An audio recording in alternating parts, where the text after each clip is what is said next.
받는 기도 세 번째 합니다. 지금 계속 반복하는 이유는요, 우리가 그냥 메시지 듣고 지나가는 것이 아니라 각인이 돼야 됩니다. 내가 그것이 사상되지 않고서는 적용이 안 돼요. 모든 삶 속에서. 문제 속에서도 적용이 돼야 되고 기도 속에서도 적용이 돼야 돼요. 그래서 반복하는 것을 그대로 따라와 보면 시간이 지나면 왜 반복하는지 그 이유를 분명히 이제 알게 됩니다. 자, 우리가 기도 응답 이전에 뭐부터 해야 된다 그랬죠? 그리고 깨달음이요.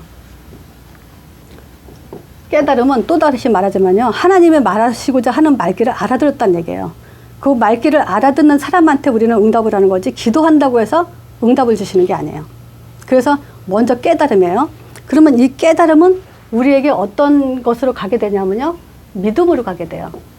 믿음, 확신, 이런 것으로 이제 가게 되죠. 그래서 요 믿음도 지난주에는 이제 성경적 믿음으로서 성경 기록 목적을 가지고 얘기했죠. 요한복음 5장에 이제 그 세례 요한이 진리에 대해서 말했고, 또 하나님 아버지께서, 또 성경이, 모세가 믿음에 대해서 얘기했을 때 성경 기록 목적이 오직 이것을 기록하면 예수께서 하나님의 아들 그리스도심을 믿게 하려며 그 이름에 힘입어 생명을 얻게 하려 한다고. 그래서 그 내용을 가지고 그 안에 복음과 기도 응답이 다 들어있어요. 지난주에는 그거 굉장히 중요하게 지금 갖고 있어야 됩니다. 자, 그래서 이 믿음은 결국 우리에게 한마디로 말하면 이제 복음이에요. 복음의 믿음이죠. 이것을 각인시키는 이유가 있어요. 왜 복음을 우리가 또 이렇게 내 것으로 각인이 돼야 되냐? 우리가 해야 될 일이 있어요. 그게 뭐냐면 성령의 인도를 받아야 돼요. 우리는 이 땅에서 구원받고 나면 베드로전서 1장 9절에 있죠. 믿음의 결국은 구원이다. 근데 영원 구원인데 영원 구원 받았으면 하나님이 왜 안 들어가고 가만히 놔둬요? 지금 이 땅에 살고 있는 동안에는 우리가 절대 피할 수 없는 것이 뭐냐면 성령의 인도예요. 자, 그래서 생각해봐요. 성령 인도 받는 자에게 응답을 주시는 거죠. 성령 인도 못 받고 있는데 응답 줄 리가 결코 없죠. 그래서 깨달음과 믿음과 성령 인도는 따로 뛸 수 없어요. 자, 그래서 성령 인도는 또 뭐냐면요, 이 각인된 것이 바뀌어야만 받을 수 있어요. 자, 우리는 어떤 특성을 갖고 있죠? 사람들이 부정적일 수가 있어요. 어떤 사람은 좀 율법적일 수가 있고, 또 신비적인 요소를 가지고 있는 사람도 있고, 또 상처에 많이 이렇게 묶여 있는 사람도 있고, 또 육적이면서 세상적인 사람들이 있어요. 또 그런 사람들이 그 각인된 것을 바꾸지 않으면은 이 성령 인도 받는데 이제 방해를 받게 되죠. 자, 그래서 우리가 이 성령 인도는 결국은 응답받는 기도에 성공하기 위해서, 응답받기 위해서 우리가 성령 인도 부분에 대해서 우리가 또 오늘 이제 좀 키를 잡아야 됩니다. 자, 그래서 먼저 성령 인도 받기 위해서 요 각인이 바뀌어야 되는데, 각인을 바꾸는 내용이 이제 빼놓을 수 없죠. 뭐 우리가 바꿉시다, 내가 부정적인 걸 긍정적으로 해야지 말을 한다고 됩니까? 요 내용이 있어야 당연히 바뀌게 되죠. 그래서 오늘은 마태복음 1장, 사복음서 1장 1절, 사복음서 1장에는요, 처음부터 뭘 얘기하냐면요, 아브라함과 다윗의 자손 예수 그리스도 세계라. 마가복음 1장에는 예수 그리스도의 복음의 시작이다. 요한복음 1장에는 태초에 말씀이 계시는데 이 말씀은 하나님이라고 하면서 1장 18절에 독생하신 하나님이 나타나니라 하죠. 그 누가복음 1장에도 그 지금 많은 사람들이 예수에 대해서 붓을 둔 사람이 많은데, 자기도 이제 그 자세히 미뤄 살펴가지고 이제 예수에 대해서 기록했다고 나와요. 그러니까 사복음서 1장엔 다 예수의 시작을 얘기하고 있어요. 여기서 특히 지금 마태복음 1장에는 아브라함과 다윗의 자손 예수 그리스도의 세계다 그래요. 근데 이 예수님은 지금 아브라함이 약속했던 대로 지금 이 아브라함한테 네 자손이 천하만국의 자손을 통해서 천하만국의 복을 얻게 한다. 네 씨로 말미암아 대적의 문을 얻게 한다. 지금 메시아에 대한 약속을 아브라함 통해서 했어요. 그렇게 약속대로 지금 예수님이 탄생했다라고 얘기를 하는 거예요. 그리고 그분이 이제 다윗의 자손, 왕권을 가지고 오셨다. 이제 이 얘기를 지금 시작하는데, 그 이름의 뜻이 뭐죠? 구원자, 예수 이름의 뜻이 구원자 임마누엘이다. 이렇게 얘기해요. 그러니까 우리의 각인된 내용은 뭐냐면 다 바뀌어야 돼요. 이제는 세상 모든 것을 다 가졌다 하더라도 구원 하나 놓치면 다 놓쳐요. 하나님과 임마누엘을 놓치면 다 놓쳐요. 우리는 다 버려도 이 구원과 임마누엘에 대한 것이 우리 영혼 속에서 날마다 찬양이 된다면요, 우리는 다 승리하게 돼 있어요. 자, 그리고 마태복음 2장이요. 동방박사 세 사람들이 황금, 몰약, 유황 이 세 가지를 가지고 예수님을 어떻게 되면 영접을 했어요. 이 사람들이. 그래서 요한복음 1장 11절에 보면요, 이 예수님이 자기 땅에 오면 자기 백성이 영접하지 않았다 그래요. 근데 이때 뭐냐면 유대인들이 영접한 게 아니라 동방박사 이방인들이 먼저 영접을 했어요. 그래서 요한복음 1장 12절에 그죠? 영접한 자 곧 그 이름의 민족이 하나님 자녀된 권세 주셨다 그죠? 그래서 동방박사들이 예수님을 지금 영접하면서 세 번째 마태복음 3장에 영적 사실이 일어나요. 영적 사실이요. 자, 예수님이 이제 그 하나님의 의를 이루기 위해서 세례요한한테 세례를 받으면서 물에서 올라오면서 이때 하늘문이 열리고 성령이 비둘같이 역사하면서 하나님의 음성이 들렸죠. 이는 내 사랑하는 아들이요 내 기뻐하는 자다. 예수님을 통해서 세례를 통해서 이런 영적 사실이 일어나면서 네 번째 이제 마태복음 4장이요. 4장 1절부터 11절까지죠. 여기서는 지금 그 성령에 이끌려서 마귀한테 시험을 당하죠, 예수님이. 근데 성령에 이끌려서 마귀한테 시험 당해요. 그러면 왜 이 마귀한테 시험 당합니까?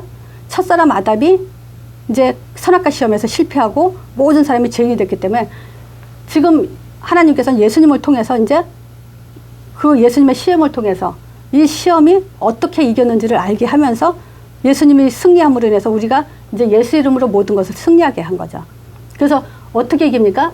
첫 번째, 40일 동안 굶주렸어요. 이 말은 뭐냐면요, 사단은 이 사람에게 무엇이 사단의 통로인지를 알고 있어요. 예수님은 40일 동안 굶주렸으니까 가장 배가 고프죠. 그러니까 돌가지 떡 만들어 먹어버려요.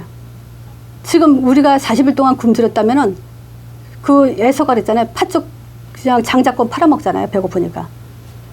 그런 지금 가장 약점을 건드리면서 이제 돌가지 떡 만들어 먹어요. 근데 그리고 그뿐만이 아니고 네가 하나님의 아들이거든 높은 성전 꼭대기에 올라가서 뛰어내려봐라. 그러면 천사가 너를 발을 받쳐줄 거 아니냐. 이런 명예욕을 가지고 또 유혹을 하죠. 그리고 또 산 꼭대기에 올라가서 내게 경배하면 천한만국을 주겠다고 경배 대상을 바꿔놓죠. 그때 예수님이 한 말이 뭐냐면 기록된 말씀으로 그래요. 신명기 8장 6절 3절 나오죠.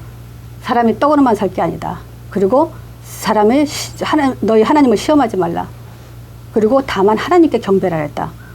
우리가 영적 사실을 알아도 뭐냐면 이 말씀에 집중하지 않으면요 사단한테 당하게 돼 있어요. 자, 두 번째, 이에 마귀는 떠나고 그랬어요. 그래서 우리가 예수 이름으로 사단이 결박되는 거예요. 그리고 천사가 나와 수종 돌더라 그랬어요. 그래서 구원받은 후사들에게 천사가 수종 돌고 있어요. 자, 이 믿음이 지금 우리의 모든 그 세상적인 생각과 체질과 이런 것들을 바꿔놓게 돼 있어요. 이거 가지고 안 바뀌었다. 이거 지금 못 알아들었다는 얘기예요. 자, 이런 사람에게 지금 마태복음 4장 19절 나를 따라오라 사람 낚는 어부가 되게 한다. 성령인도 해주겠다 이 얘기예요. 또 마가복음 3장 13절에서 15절이요. 요 마태복음 4장 19절을 잘 설명했어요. 따라오라 해서 뭐 하겠다고요? 사람 낚는 어부가 되게 한대요. 근데 여기서는 뭐냐면 또 산에 올라가 앉으는데 자기 원하는 자를 부르니까 나왔어요. 제자들을 불러서 나왔죠. 그때 12를 세우면서 뭐라냐면 내가 너와 함께하게 하며 전도도 되고 귀신 내어 쫓는 권세를 주게 한다. 어부가 된다는 것은요 권세를 갖는 거예요. 생명 살리고 귀신 쫓아내는 그런 권세를 갖는 거예요. 자, 이것이 뭐냐면 성령 인도예요. 자, 우리가 성령 인도 속에서 사람들의 모든 생각을 각인되기 위해서 또 우리는 뭐냐면 이걸 바꿔야 돼요. 기도 내용. 즉 기본적인 것을 자꾸 심어줘야 돼요. 자, 보세요. 전도서 3장 15절 내용이에요. 이거를 이제 뭐라냐면 이제 있는 것이 옛적에 있었고 그래요. 지금 있는 것이 옛적에 있었대요. 그리고 앞으로 있을 것도 옛적에 있었대요. 그래서 하나님은 이미 지나간 것을 다시 찾는다 그래요. 그 말은 뭐냐면요. 지금 하나님은 예전에 있었던 원래 인간, 처음부터 하나님의 창조 때부터 말씀하신 거예요. 인간의 정체성에 대해서. 이거 예전에 있었던 거예요. 근데 지금도 이걸 찾고요. 앞으로도 이걸 찾아요. 그리고 이걸 알으래요. 문제요. 이 세상 문제가 뭔지. 단순하게 있잖아요. 우리가 위급한 상황을 피했다는 그런 문제 정도가 아니에요. 이 문제는 이 사단이 개입된 문제고, 이거는 우리가 인간이 해결할 수 없고, 이거는 영원한 문제예요. 이 영원한 문제를 하나님께서 완전한 해답을 주셔가지고 살려내셨다는 거예요. 문제를 해결했다는 거예요. 자, 보세요. 다시 말하지만 이 사단은 어떤 존재라고요? 죽이고 멸망시키는 존재라고 했어요. 근데 죽이고 멸망시키는 방법이 뭐냐면 창세기 3장 15절을 놓치게 하기 위해서 문제 가지고 속여서 묶이고 병들게 해요. 나 이거 지금 3주째 계속 얘기하거든요. 근데 이걸 가지고 어떤 사람은요, 자기한테 이런 얘기를 한다고 얘기하는데 나는 지금 성경을 얘기하는 거예요. 죽이고 멸망시킨다 하잖아요. 근데 방법이 뭐겠어요? 문제 가지고 속이는 거잖아요. 어차피 구원받은 사람이면 구원 못 뺏어가요. 근데 이제 속이는 수밖에 없어요. 근데 뭘 던져줘요? 문제 살 던져주고, 자기가 잘못 보는 문제, 자기가 문제라고 보는 그 문제를 가지고 묶이고 병들게 하는 거예요. 그리고 뭐예요? 우선순위 놓치는 거예요. 초점과 방향, 강조가 다 달라지는 거예요. 인생에. 그 스스로 진단해 보세요. 하루 종일 무슨 생각하고 있는가. 그럼 그게 내 방향이고 내 초점이고 내가 강조하고 있는 거예요. 그럼 뭐냐? 내가 지금 살았는지 죽었는지 그 진단 갖고 알 수 있어요. 하루 종일 무슨 생각하는지. 그 생각이 나를 살리고 죽이게 돼 있어요. 자, 보세요. 결과가 뭐냐면 창세기 3장 23절에 보면 선악과 먹은 아담과 하와가 에덴 동산에 내어 쫓기면서 그의 근본된 토지를 갈더라 했잖아요. 그의 근본된 토지. 말하자면요, 자기 생각 가지고 자기가 죽고, 자기가 좋아하는 것 가지고 죽고, 자기가 하는 일로 망하게 돼 있어요. 그렇게 돼 있어요. 그래서 후손에게까지 그걸 그대로 물려주게 돼 있어요. 이거 성경에 사는 얘기 그대로예요. 근데 이걸 가지고 빨리 정신 못 차린다면요, 뭐 할 수 없죠. 뭐 무슨 답이 더 있어요. 그러니까 다른 답이 있으면 알아서 찾아가야죠, 이제. 자, 그래서 우리에게 영원한 해답이에요. 예수. 그래서 빨리 뭐냐면 하나님이란 증거를 먼저 가져라. 하나님 보이지 않아요. 그래서 하나님이란 증거를 갖고 그분이 나를 위해서 뭐 했는지 이 말씀을 잡으라는 거예요. 자, 그래서 오늘도 성령 인도는 뭐냐면요. 자, 하나님의 아들, 십자가, 부활. 자, 요거 그냥 쓸 게 많아서 좀 바짝바짝 쓸게요.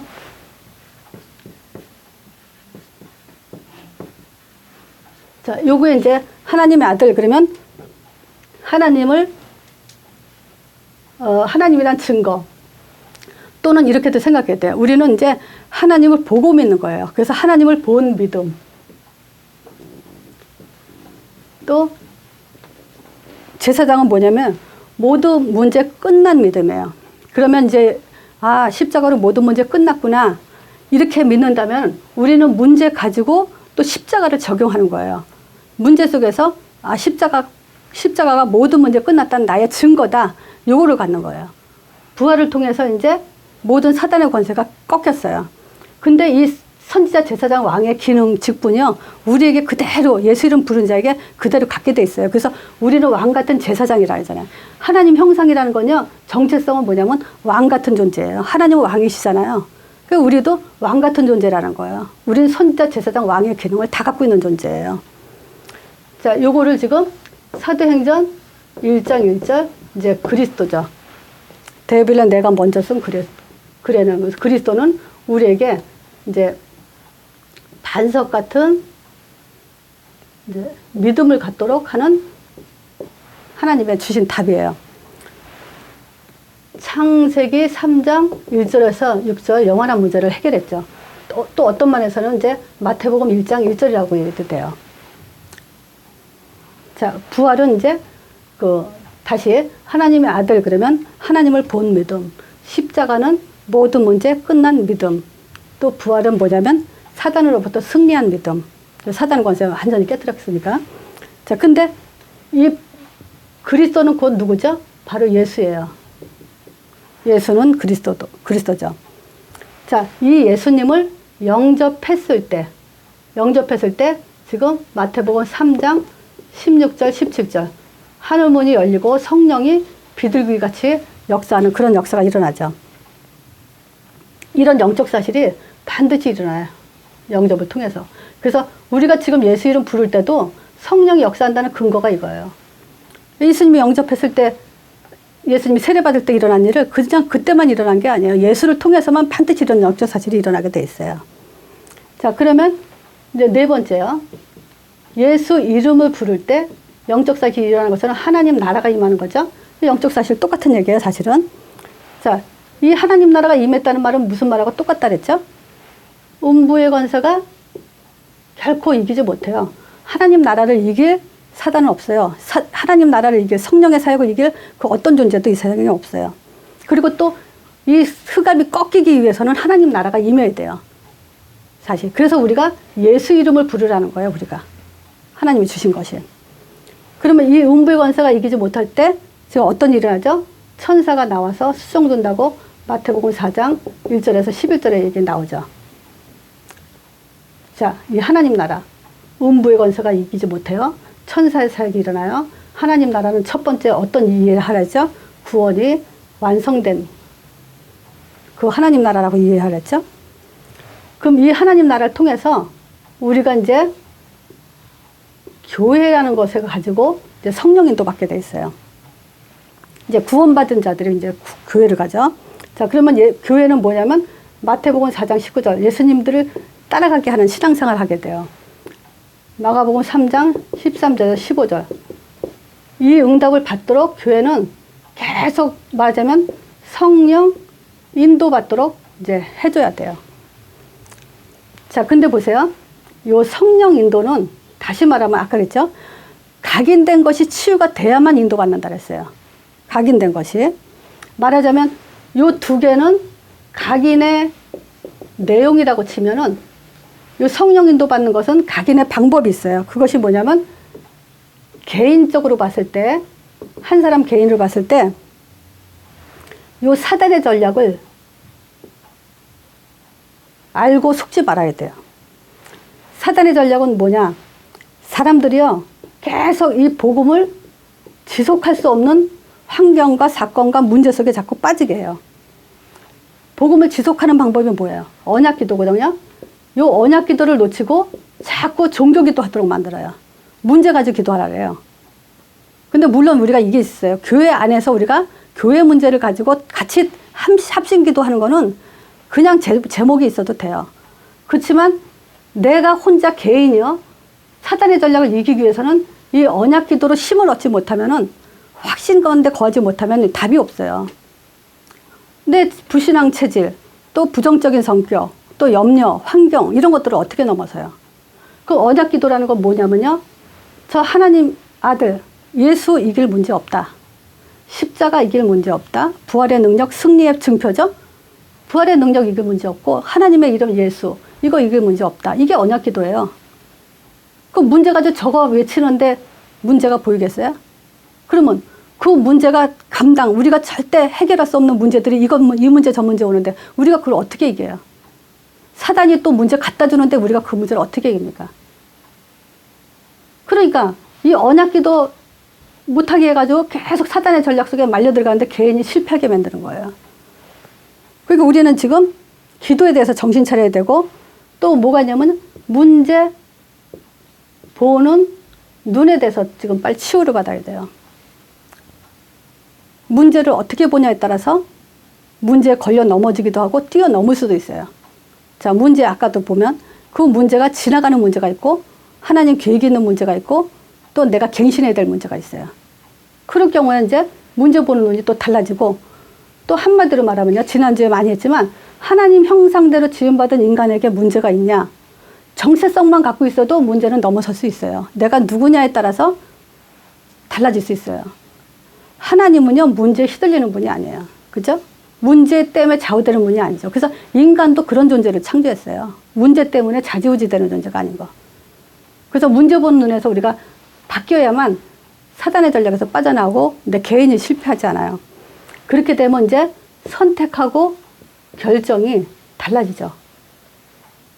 자, 그러면 다시 말하면 사단의 전략은 뭐냐면 언약기도 지속하지 마라 이거예요. 그리고 문제 보는 애 문에 걸려 넘어지고 선택하고 결정 네 맘대로 해라. 성경적으로 하지 말라 이 얘기예요. 그래서 우리가 요거는요, 각인을 바꾸는 방법이에요. 이걸 계속 내용을 가지고 자꾸 이거 훈련하면요, 각인을 바꾸게 돼 있어요. 다른 방법 있으면 또 찾아보세요. 근데 다른 방법 절대 없을 거예요. 자, 그리고 두 번째 우리가 그 각인된 걸 바꾸기 위해서 팀이에요. 만남이요. 우리가 어떤 면에서는 조직이죠. 우리가 인간은요, 홀로 살 수 없어요. 조직과 시스템 속에 살게 돼 있어요. 근데 인간관계가 안 된다. 이 사회성이 발달 안 됐다. 또 문제와 이해, 문제 가지고 이제 사람 속에서 우리가 이해와 이런 사람들을 이렇게 이해하지 못하고 용납하지 못한다. 그렇게 되면은 결국 뭐냐면 이 팀에 대해서 이제 무너지게 되죠.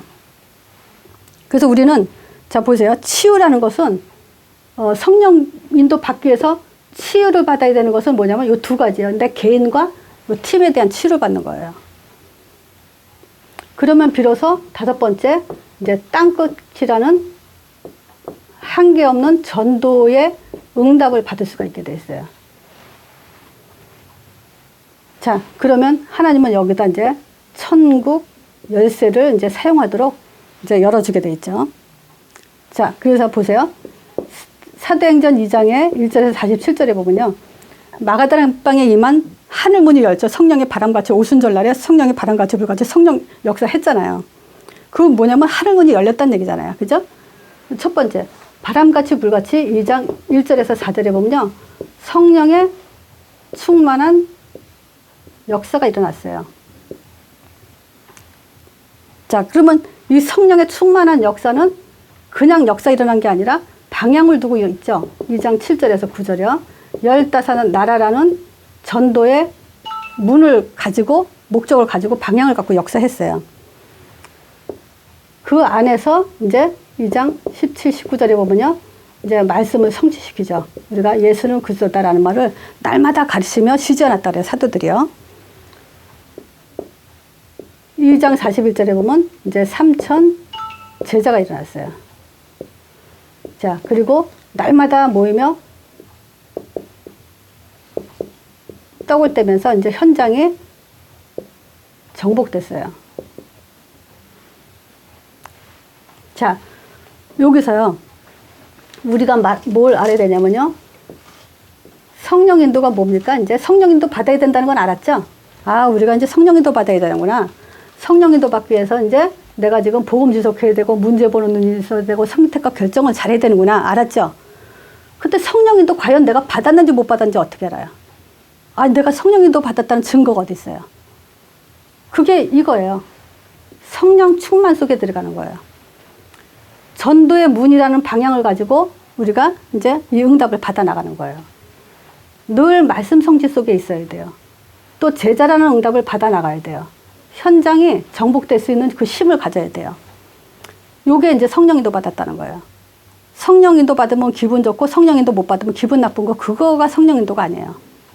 기분이 좋든 나쁘든 우리는 상관없이 성령 인도라는 요 그 모델을 놓고 인도받으라는 거예요. 그래서 우리는 성령 인도를 어떻게 받냐? 내가 성령 충만한 속이 어디냐? 하나님의 준비해놓은 전도의 문이 어디냐? 그리고 내가 오늘도 만남 속에서 육신적인 세상 얘기하는 것이 아니라 말씀 성취에 이르는 그 시간 속에 있는 것, 그게 이제 성령 인도고, 정말 제자를 찾고 세우고, 이제 이런 것들이 지금 성령 인도 받은 증거예요. 보세요. 마태복음 28장에 보면 예수님이 부활하신 예수님의 마지막 메시지겠죠. 부활 메시지죠. 너희는 가서 모든 족속으로 제자를 삼아. 너희는 누구예요? 성령 충만한 믿음이 반석 같은 사람이죠. 이 사람이 요원이죠. 성령 충만 받은 사람. 가서 모든 족속으로 제자 삼아. 그러면 전도의 문이잖아요. 15나라 문. 그럼 이게 뭐냐면 지역으로 가서 이제 영접 운동을 일으키는 거예요. 문이 열리면. 그러면 말씀 성취죠? 양육하여요.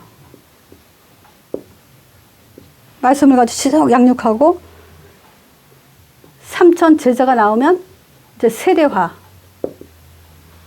그리고 현장 정복은 뭐냐면 지역화, 교회화.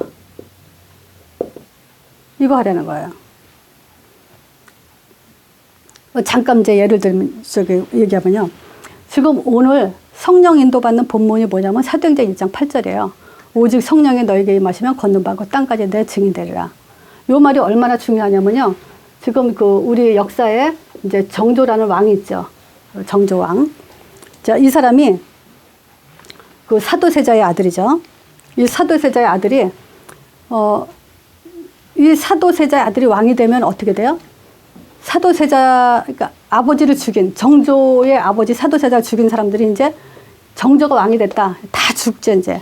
그러니까 정조가 왕이 되지 못하도록 8번이나 이 정조를 살해하려고 그래요.